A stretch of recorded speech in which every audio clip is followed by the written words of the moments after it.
Te adoro, Señor, con todo mi ser, yo con salmo te alabaré. Yo te adoro, Señor, con todo mi ser, todo el día te alabaré.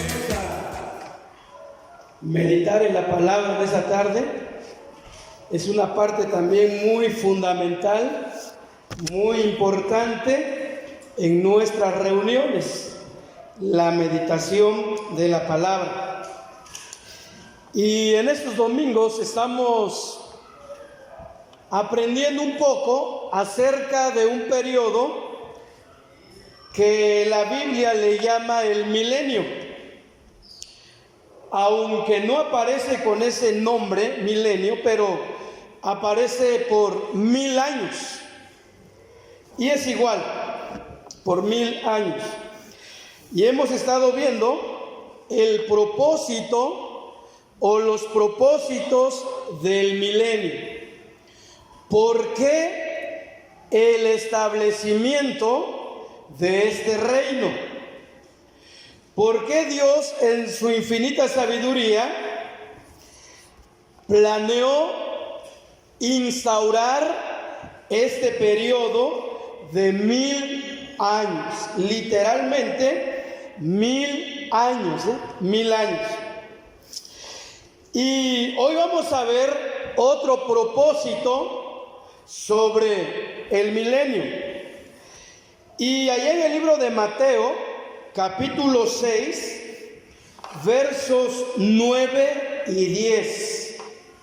Mateo 6, 9 y 10.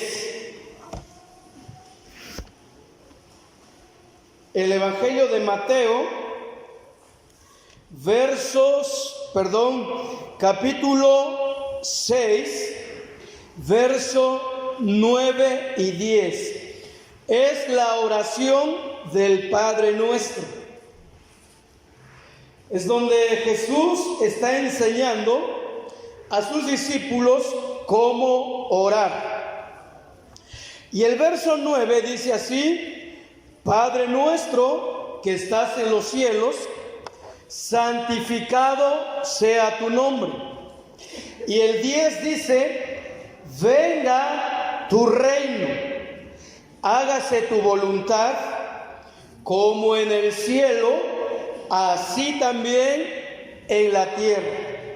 Y nos vamos a enfocar en esa frasecita de venga tu reino. Venga tu reino. Hay una profundidad en esa frase.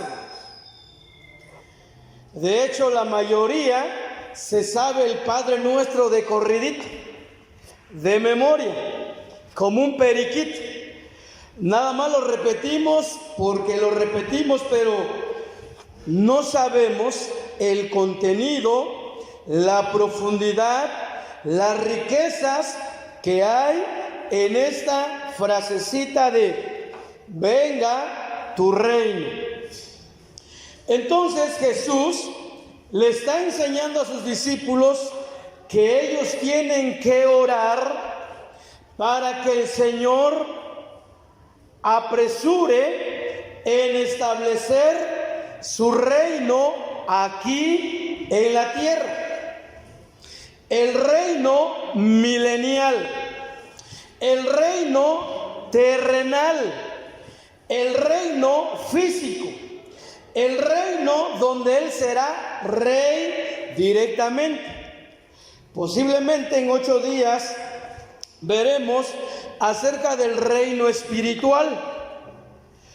Nosotros, como la iglesia del Señor, ya estamos viviendo en el reino de los cielos, en un reino espiritual. Hemos nacido de nuevo. La naturaleza de Dios ha sido impartida en nuestros corazones. Ahora podemos discernir espiritualmente las cosas de Dios. Antes no. O cualquier persona que no ha nacido de nuevo, no ha sido salva, no puede entender ni ver, mucho menos entrar en el reino de los cielos. Es lo que Jesús le dijo a Nicodemo. Nicodemo, de cierto te digo, que si no nacieres de nuevo, no podrás ver el reino de Dios. Entonces, ese es el reino espiritual, pero lo que estamos aprendiendo en estos domingos es sobre el reino terrenal. El reino terrenal. Muy bien. Perdón. Ahora, ¿qué es un reino? Debemos de definir esta palabrita antes de continuar. ¿Qué es un reino? Bien, el diccionario dice que reino es aquel territorio cuyos habitantes están sujetos a un rey. Reino es aquel territorio, aquel estado, aquel país donde sus habitantes están sometidos a las órdenes, a las leyes de un rey o de una reina. Ese es un reino. Y cuando Dios llamó a Abraham, le promete, fíjense, cuando Dios llama a Abraham de Ur de los Caldeos, donde fue su tierra natal, lo llamó con este propósito, de que de sus descendientes saldrían reyes. A pesar de que Abraham aún no tenía hijos, estando en Ur de los Caldeos, ni cuando llega hasta Harán, fue cuando llega hasta la tierra de Canaán, el Señor cumple su promesa dándole un hijo, llamado el hijo de la promesa, y ese hijo se llamó Isaac. Entonces, con ese propósito, Dios llamó a Abraham para que de sus descendientes surgieran reyes que dominarían o gobernarían sobre un reino. De hecho, hermanos, el llamamiento de Abraham tiene 4 propósitos. Ya les dije uno, El llamamiento de Abraham tiene 4 propósitos. Número 1, Dios llamó a Abraham para sacar de él, y lógico de su esposa Sara, hijos o una descendencia. Y entonces, este es el motivo, para que ellos dieran testimonio de la unidad de Dios en medio de una idolatría universal. Para esto Dios llamó a Abraham, para formar un pueblo. Y a través de este pueblo, todas las demás naciones se dieran cuenta que hay un solo y único Dios verdadero. Por eso en Deuteronomio 6:4 están estas palabras: Oye Israel, Jehová nuestro Dios, Jehová uno es. Todos los demás pueblos eran politeístas, tenían muchos dioses. Pero Dios, Jehová, a través del pueblo de Israel, quiso demostrarles a los demás pueblos que existe un solo Dios. Isaías 43:11 dice: Yo soy Jehová, y fuera de mí no hay quien salve. Yo soy Jehová, y fuera de mí no hay quien salve. ¿No le parece que se parece mucho al verso de Hechos 4:12? ¿Se acuerdan? y en ningún otro hay salvación, porque no hay otro nombre bajo el cielo dado a los hombres en quien podemos ser salvos. Propósito número 2: para ilustrar a las naciones la bendición de servir al Dios verdadero. ¿Por qué Dios quería formar un pueblo de los descendientes de Abraham? Bueno, para ilustrar a las demás naciones del privilegio, de la bienaventuranza, de la bendición de servir a ese Dios verdadero. Salmo 144:15 dice: bienaventurado el pueblo que tiene esto, bienaventurado el pueblo cuyo Dios es Jehová. Bienaventurado el pueblo cuyo Dios es Jehová. Propósito número 3: el pueblo de Israel fue para que ellos recibieran y preservaran y transmitieran las escrituras a todas las naciones, o que ellos fueran el medio para que el evangelio llegara a las demás naciones. Pero originalmente todas las leyes de Dios, todos los estatutos, todos los mandamientos vinieron a Israel. Y miren, nosotros no somos israelitas, y la Biblia es nuestro libro de estudio diario, nuestro libro de deleite. Desde el Génesis hasta el libro de Malaquías, toda esa palabra fue dirigida a Israel. Pero ¿cómo ha sido de bendición para nosotros que no somos israelitas, que no somos judíos? Y no se diga del Nuevo Testamento. Por eso Juan 1:12 dice: a los suyos vino, pero los suyos no le recibieron. Mas a todos los que le recibieron, a los que creen en su nombre, les dio el derecho de llegar a ser hijos de Dios. Entonces Dios necesitaba un pueblo para que a través de él dictara sus leyes, sus mandamientos, su voluntad. Y esa es la palabra de Dios. Y como dije ahorita, número 4, él necesitaba un pueblo para que fueran el medio de donde vendría la encarnación del Mesías. Dios necesitaba un pueblo terrenal para que a través de ese pueblo, a través de esa gente, naciera el Mesías que Dios ya había predestinado enviar a la tierra. Por eso Romanos 1:3 dice acerca de su Hijo, nuestro Señor Jesucristo, que era del linaje de David según la carne. Jesucristo nació en este mundo por medio de una familia humana.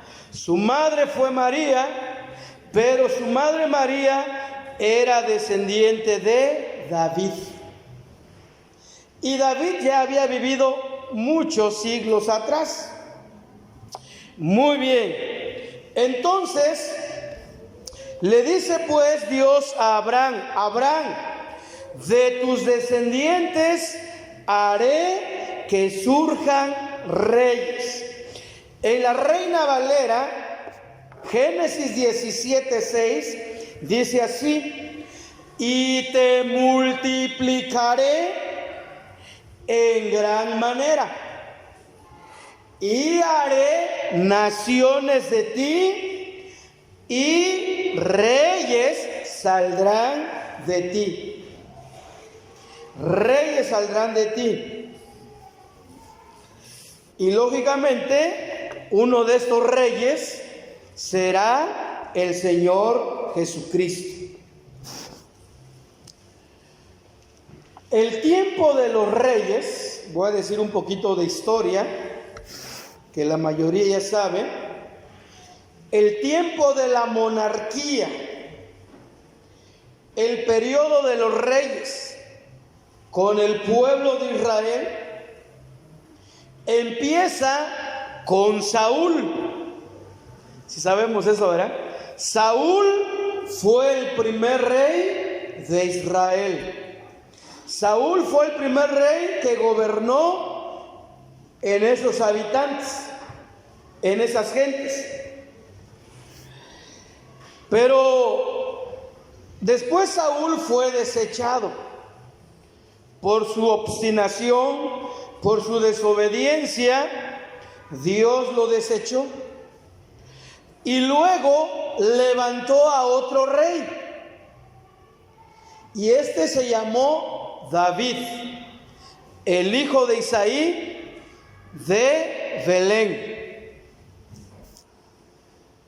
Y Dios habla de David como un hombre conforme a su corazón. Y este David reinó sobre Israel, sobre las 12 tribus, 40 años también. Una vez muerto David, le sucede en el trono su hijo Salomón. Y Salomón de igual manera gobierna 40 años. En estos 3 periodos, hermanos, de 120 años, durante el reinado de Saúl, David y Salomón, se le llamó el Reino Unido, porque toda la nación estaba bajo las órdenes de un solo rey. Por eso se le llama el Reino Unido. ¿Sí me están siguiendo? No se duerman, porque con ese cubrebocas da mucho sueño. Pero en los días de Roboam, hijo de Salomón, el reino se fracciona, se divide. Hay una contienda ahí, hay un disgusto ahí, y el reino se divide en 2, quedando en la parte norte 10 tribus y en la parte sur 2. Al reino del norte se le llamó Israel, o también frecuentemente se le llama como Efraín. Israel o Efraín, cuya capital fue Samaria. Y en el reino del sur pues quedó Judá y Benjamín, y la capital fue Jerusalén. Ahora, cada uno de estos reinos, tanto el del norte como el del sur, tuvieron sus propios reyes. El reino del norte tuvo 19 monarcas, 19 reyes. El reino del sur tuvo 20 reyes. Fíjense. Y el reino del norte, su primer rey fue Jeroboam I. Y este Jeroboam reinó del 931 al 910 antes de Cristo. Ese fue el primer rey del reino del norte. Y el último fue Oseas. No se confunda con el profeta Oseas. Este fue un rey. Y Oseas fue el último rey del reino del norte. Y este reinó del año 732 al año 722. Porque en el año 722 el reino del norte desaparece, siendo llevado cautivo por el imperio asirio. Bien, el reino del sur, su primer rey fue Roboam. el hijo de Salomón. Y este Roboam reinó del 931 al 913 antes de Cristo. Y el último rey de Judá o del reino del sur fue Sedequías. Y este Sedequías reinó del 597 al 586 antes de Cristo. Finalmente los babilonios, él quiere huir, lo persiguen, a él y a toda su familia, le matan a todos sus hijos frente a él, le sacan los ojos y lo llevan cautivo a Babilonia. Ahí terminó la monarquía o el reinado del reino del sur. Bien, entonces, hermanos, podemos ver que, vamos a enfocarnos un poquito ahora en el reino de Judá. Ellos fueron llevados cautivo a Babilonia. El Señor ya lo había profetizado por medio de Isaías y por medio de Jeremías, que serían cautivos 70 años y que después de los 70 años regresarían. Y efectivamente, eso ocurrió en el reinado del rey persa llamado Ciro.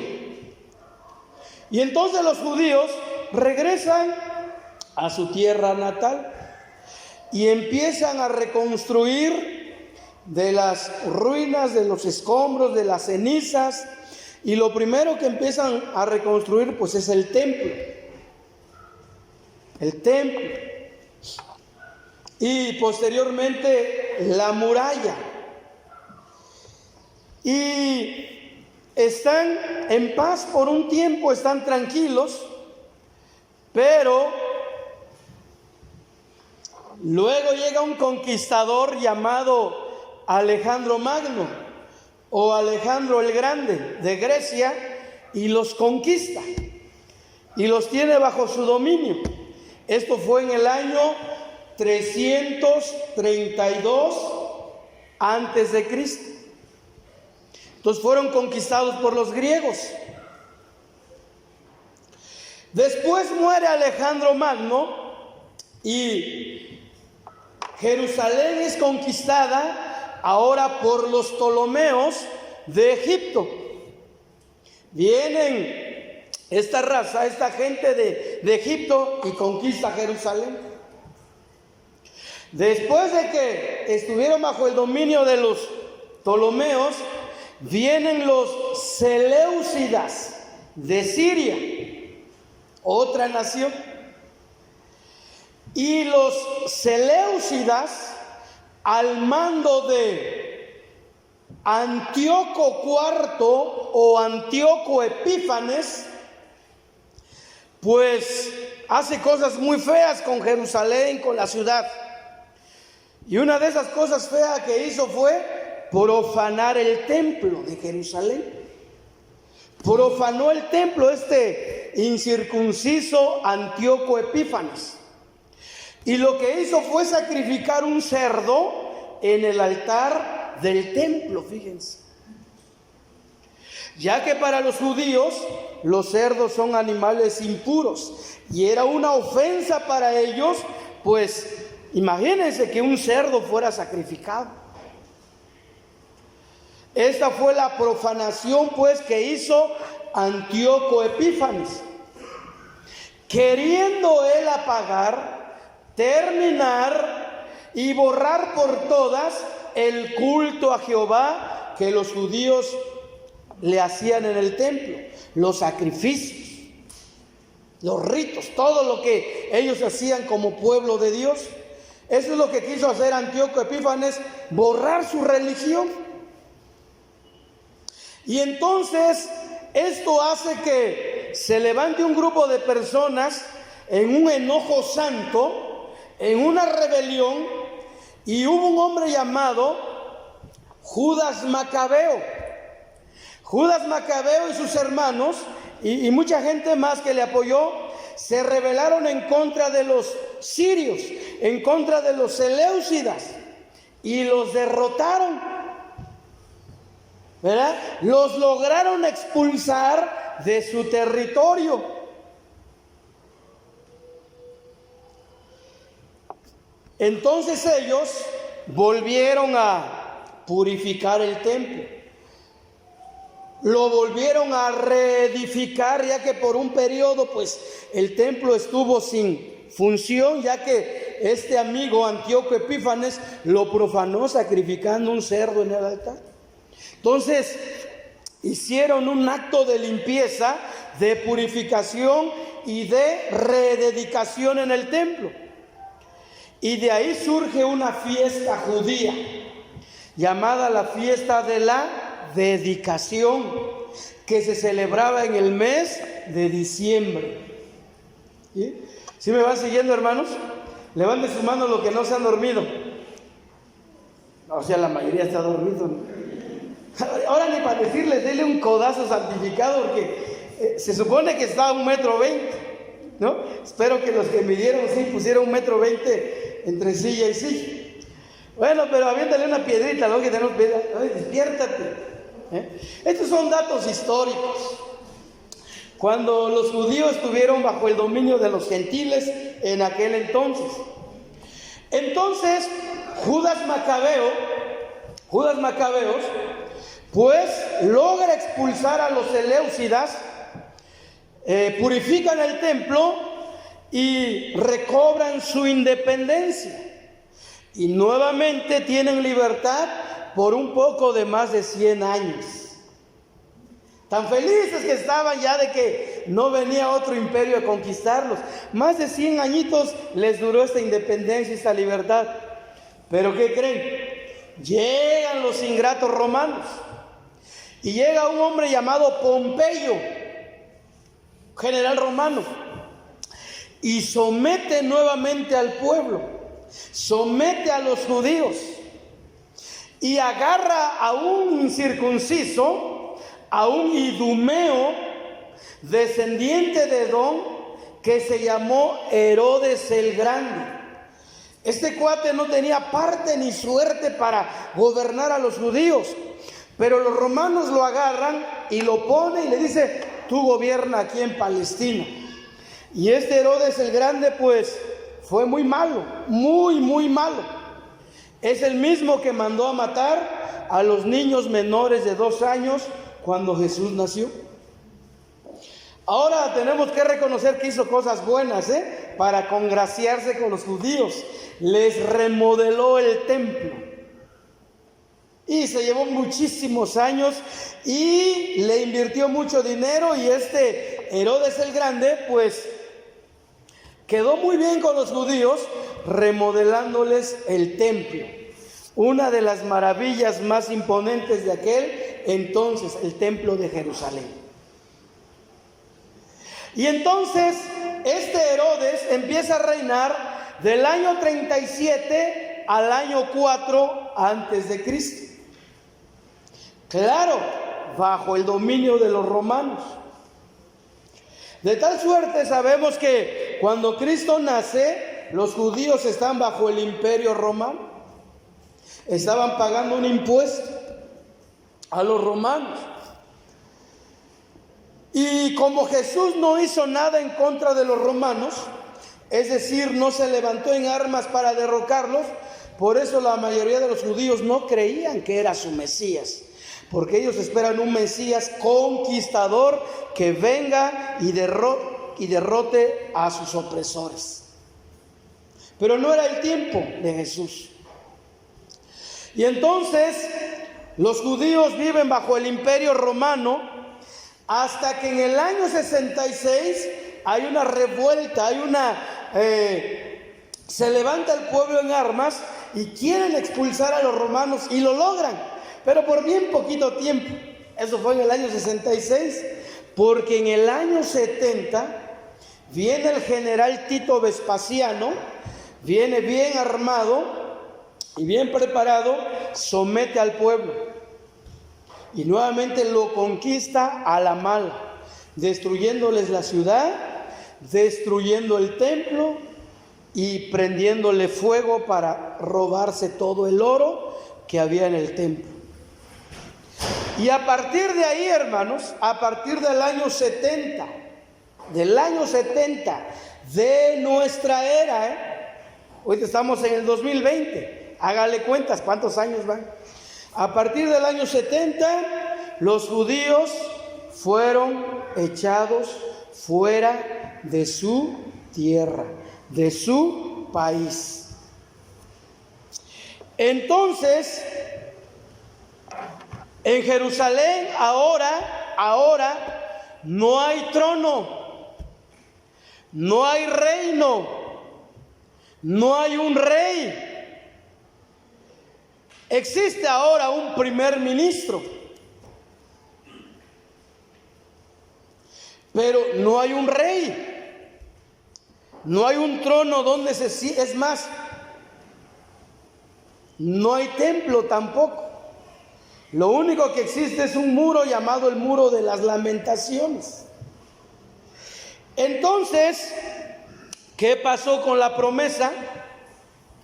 ¿Será que Dios falló a la promesa hecha a Abraham, que de sus descendientes vendría un rey o saldrían reyes? Para nada, hermanos. Miren, segunda de Samuel, creo que segunda, porque aquí tengo primera, pero segunda, ayúdenme a buscar, segunda de Samuel,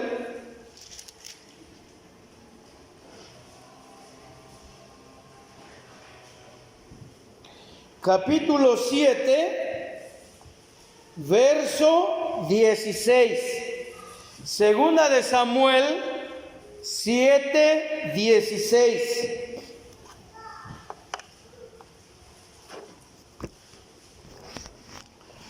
Segunda de Samuel 7:16. Dice ahí, esta palabra viene de parte de Dios por medio del profeta Natán a David, cuando todavía vivía y con el deseo de querer hacer un templo. Pero miren lo que le dice: y será firmada tu casa, tu reino para siempre delante de tu rostro, y tu trono será estable eternamente. Miren qué palabra para David. Miren, lo voy a leer en la Nueva Traducción Viviente, el mismo texto.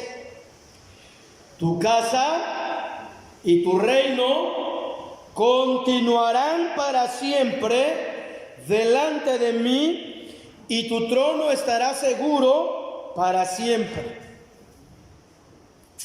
Entonces, ¿qué pasó? ¿Falló la promesa? ¿Por qué desde Sedequías, el último rey de Judá, ya no hay rey ahorita? Ya más de 2500 años que no hay trono, no hay rey, no hay reino. Más de 2500 años. Pero no, hermanos, Dios cumple su promesa. Dios cumple su promesa. Y a través de los profetas, Él estuvo recordando a su pueblo que efectivamente se levantaría un rey y que reinaría para siempre. Y vamos a ver algunas profecías del Antiguo Testamento donde Dios constantemente le recuerda de que la promesa no ha fallado. Se levantará un rey de la descendencia de David, de la familia de David. Vamos a ver, Isaías 9:6. Isaías 9:6.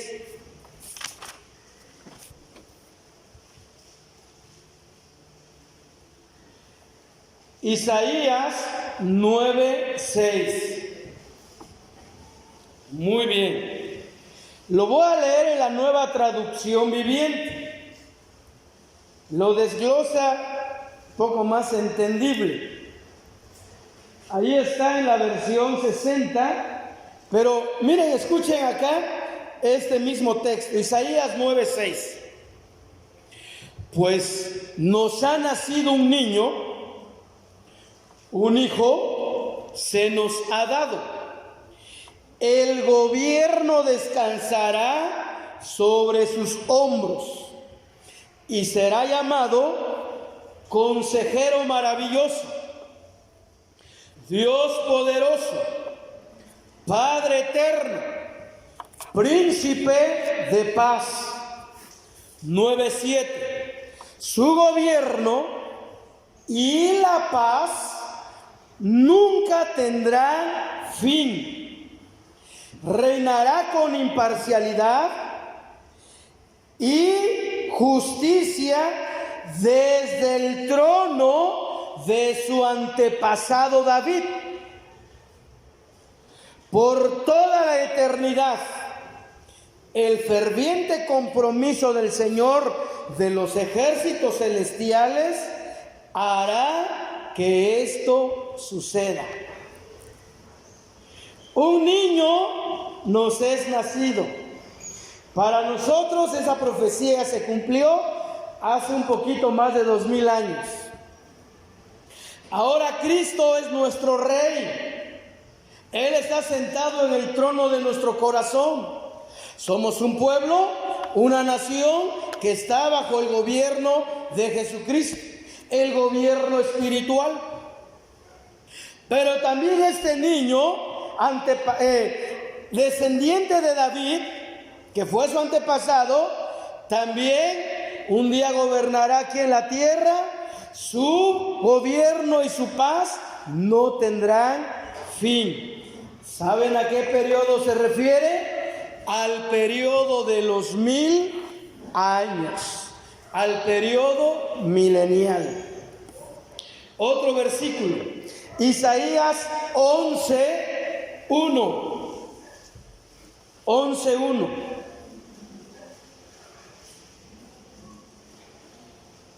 Isaías 11:1. Este texto lo voy a leer en la versión Dios habla hoy. Pero dice lo mismo que en su Biblia, solo que usa otras palabras. En la versión Dios habla hoy dice: de ese tronco que es Isaí sale un retoño brota de sus raíces. ¿Qué tal? De ese tronco que es Isaí sale un retoño brota de sus raíces. ¿Por qué dirá el profeta así? Porque Isaí fue el padre de David. Y Jesucristo viene de ese linaje, viene de esa familia, hablando humanamente. Entonces, cuando Cristo nació, ya Isaí tenía más de 1000 años que había muerto. Y lo compara con un tronco. ¿Ha visto un tronco que de repente ya lo cortan, como que se seca y vienen unas lluvias y miren, empieza a reverdecer, empiezan a salir ramitas, tallos? Después de que alguien pensaba de que ya ese tronco estaba muerto. Entonces Isaí, que vivió un poco más de 1000 años antes de que Cristo naciera, pues volvió a reverdecer y nació Jesucristo aquí en la tierra.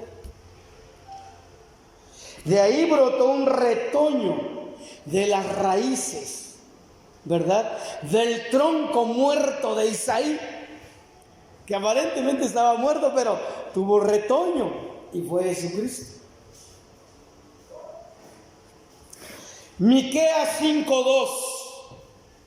Miqueas 5:2.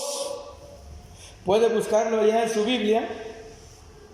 Miqueas 5:2. De igual manera lo voy a leer en la versión Dios habla hoy. Miqueas 5:2. Sígame con su vista en su Biblia y ponga oído a lo que voy a leer y verá que se trata de lo mismo. Dice: en cuanto a ti, Belén Éfrata, pequeña entre los clanes de Judá, de ti me saldrá un gobernante de Israel que desciende de una familia antigua. ¿Qué tal está ese texto? Lo voy a leer otra vez. En cuanto a ti, Belén Éfrata, pequeña entre los clanes de Judá, de ti saldrá un gobernante de Israel que desciende de una antigua familia. El Señor Jesucristo desciende de una familia antigua que fue la familia de Isaí, porque Isaí vivió en la región de Belén. David era de Belén de Judea. Y 1000 años después nace el Salvador, surge el retoño. Mire qué interesante. Lucas 1:31 al 33. Lucas 1:31 al 33. Estas porciones las voy a leer en la Nueva Traducción Viviente. Lucas 1:31 al 33.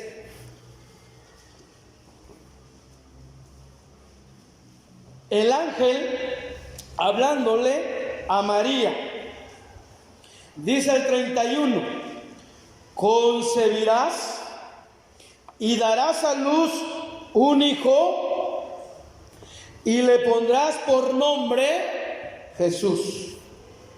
32: él será muy grande y lo llamarán Hijo del Altísimo. El Señor Dios le dará el trono de su antepasado David. Miren, entre el verso 31 y el 32 hay una separación de más de 2000 años, porque el ángel está anunciando a María que dará a luz un hijo, aquí en Lucas, pero a Mateo le dice que se llamará Jesús porque él salvará a su pueblo de sus pecados. Y entonces, efectivamente, el verso 31 habla de la primera venida de Jesús como el Salvador de nuestras vidas, de nuestras almas. Pero el verso 32 habla de su reinado en el milenio, porque dice: el Señor Dios le dará el trono de su antepasado David. Y como dije ahorita en Jerusalén no hay trono, no hay rey. No hay un reino establecido bien. No lo hay. ¿Cuándo será restablecido? Cuando Cristo venga por segunda vez, reúna a sus hijos de los 4 ángulos de la tierra y los vuelva a formar como nación y les perdone sus iniquidades, y entonces será rey sobre ellos, y el Señor se sentará sobre el trono que un día David estuvo sentado. Bueno, David y todos los demás que le siguieron, ¿verdad? Hasta Sedequías, el último rey de Judá. 1:33 de ahí mismo de Lucas: y reinará sobre Israel para siempre, su reino no tendrá fin. Mire qué clarito. La Biblia predica por sí sola, Están por demás mis palabras y mis explicaciones. La Biblia predica por sí sola. Dice: reinará sobre Israel para siempre. En su primera venida no fue así. Un día, cuando él hizo un milagro de alimentar a una multitud, la gente vio ese gran milagro y dijo: este es el rey, es el Mesías.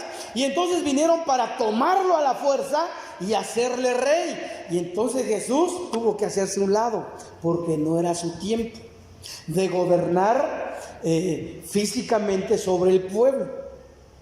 Y cuando él ya estaba a punto de irse al cielo,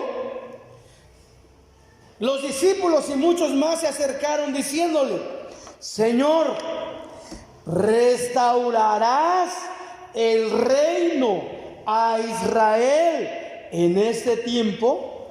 ¿Por qué le preguntaron eso? Porque aún estando Jesús con ellos, y aunque vivió entre ellos 33 años, pero sobre todo 3 años y medio en su ministerio, Él no vino para reinar sobre ellos como un rey terrenal. Él vino para ser el rey de su corazón.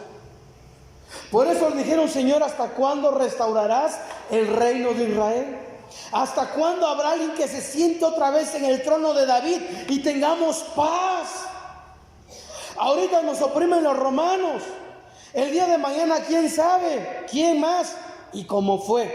Vinieron los griegos, vinieron los egipcios, vinieron los sirios y los romanos. Y bueno, pobre pueblo de Israel, lo han hecho papilla. Pero vendrá su rey y reinará sobre ellos para siempre. Y entonces ahora sí, ese reino no tendrá fin. Solamente eso sucederá en el milenio. En el milenio. Vamos a leer, por favor, Apocalipsis 11:15. Póngase de pie para que su silla descanse. Póngase de pie un ratito por ejercicio, para que no se me duerma, porque algunos, aparte de que no traen Biblia, pues están inactivos, y eso es trampa del enemigo para dormirse, para distraerse. Muy bien, vamos a leer de pie ese texto. Apocalipsis 11:15 dice: el séptimo ángel tocó la trompeta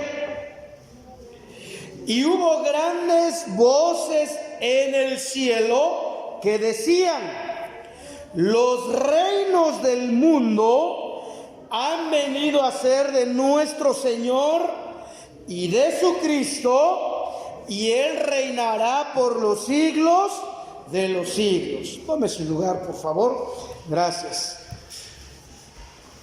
Miren, en el cielo Juan escuchó esta proclamación: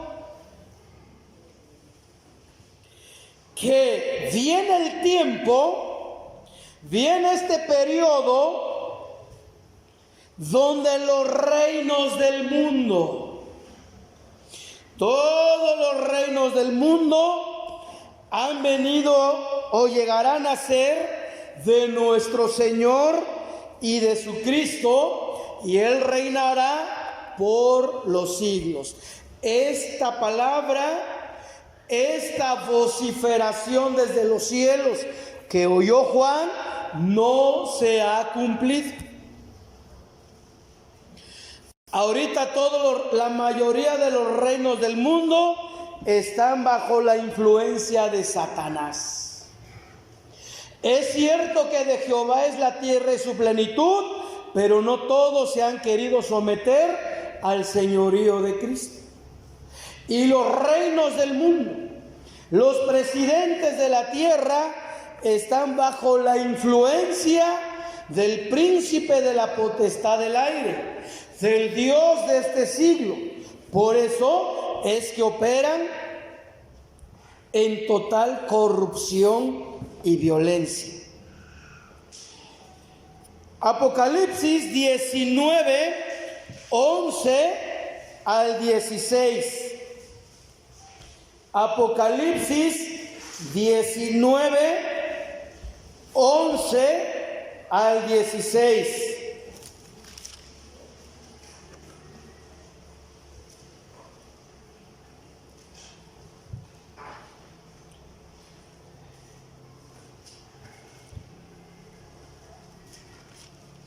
¿Ya lo encontraron? Muy bien. Aquí habla del retorno de Jesús a la tierra, listo para gobernar sobre todos los reinos del mundo. Lo voy a leer. Entonces vi el cielo abierto, y he aquí un caballo blanco, y el que lo montaba se llamaba Fiel y Verdadero, y con justicia juzga y pelea. Sus ojos eran como llama de fuego, y había en su cabeza muchas diademas, y tenía un nombre escrito que ninguno conocía sino él mismo. Estaba vestido de una ropa teñida en sangre, y su nombre es el Verbo de Dios. Y los ejércitos celestiales, vestidos de lino finísimo, blanco y limpio, le seguían en caballos blancos, y de su boca sale una espada aguda, para herir con ella a las naciones, y él las regirá con vara de hierro, y él pisa el lagar del vino del furor y de la ira del Dios Todopoderoso. Y en su nombre y en su muslo tiene escrito este nombre: Rey de Reyes y Señor. Es el título que trae ahora Jesús en su segunda venida, porque en efecto Él será el Señor de todos los señores y el Rey de todos los reyes. El título que el ángel le dio a María para su nacimiento hace 2000 años fue Jesús. Tendrás un hijo y llamarás su nombre Jesús, porque Él salvará a su pueblo de sus pecados. Él vino como Salvador, ahora viene como Rey de Reyes a juzgar y a pelear, y con espada y con vara de hierro para someter a todos. Sigamos. Apocalipsis 19:6. Apocalipsis 19:6. Apocalipsis 19:6. Dice así: bienaventurado y santo el que tiene parte en la primera resurrección. La segunda muerte no tiene potestad sobre estos, sino que serán sacerdotes de Dios y de Cristo, y reinarán con Él 1000 años. ¿Saben para quién es esta escritura? Para la iglesia.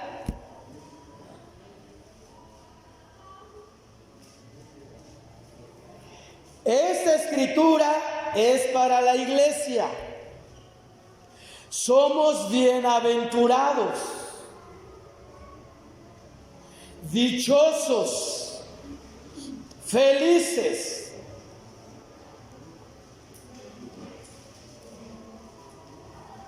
porque tendremos parte en la primera resurrección. Y si tendremos parte en la primera resurrección, ya la muerte no tiene potestad sobre nosotros, ni el Hades, ni el lago de fuego. Pero además, reviviremos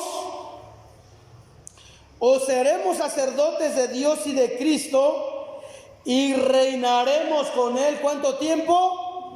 1000 años. Bienaventurado, bienaventurada, porque nosotros seremos parte de ese reinado terrenal de Cristo. Porque nosotros, la iglesia, tendremos parte en la primera resurrección. Quiero explicar un poquito esto de la primera resurrección, porque hay confusión en muchos. Lo que la Biblia llama la primera resurrección tiene dos momentos, dos fases, dos tiempos, tiempo A y tiempo B. Otra vez, la primera resurrección tiene dos momentos, momento A y momento B. ¿Cuál es el momento A? Cuando Cristo venga hasta las nubes, solamente hasta las nubes, Él no baja a la tierra. Este evento se llama el arrebatamiento o el rapto. Entonces dice la Biblia que los muertos en Cristo, solamente los muertos en Cristo, resucitarán primero. Luego los que estemos vivos. Y nos encontraremos con el Señor hasta las nubes. Y así estaremos siempre con Él. Entonces somos bienaventurados, dichosos, porque reinaremos con Cristo, seremos su sacerdote y viviremos por 1000 años. Momento B. La iglesia es llevada al cielo, es arrebatada al cielo, mientras que aquí en la tierra se desata la gran tribulación.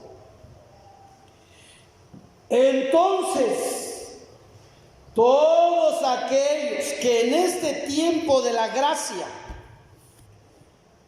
que no creyeron, dijeron, no, pues qué flojera ir a la iglesia. Qué flojera ser cristiano, qué flojera leer la Biblia, mucha santurronidad. No lo toman en serio y se van a quedar para la gran tribulación. Entonces, cuando vean la de a de veras, cuando vean al diablo en persona, a través de su Hijo, entonces sí, ahora sí, Señor, ahora sí creo en ti. Y van a tener un verdadero arrepentimiento. Y se van a arrepentir de todo su corazón. Y se van a lamentar por no haber creído en el tiempo de la gracia que es ahora. Y se van a salvar. A eso le llamamos una segunda oportunidad. Se van a salvar. Pero muchos van a morir. Miles y miles y miles y millones morirán por causa de su fe. Pero serán salvos, al fin de cuentas, serán salvos. Entonces, cuando termine la gran tribulación, que durará 7 años, y Cristo regrese a la tierra, con todos los que subieron en el arrebatamiento, cuando Cristo va descendiendo, habrá otra resurrección. El momento B, que yo le puse ese título, no lo va a encontrar en la Biblia.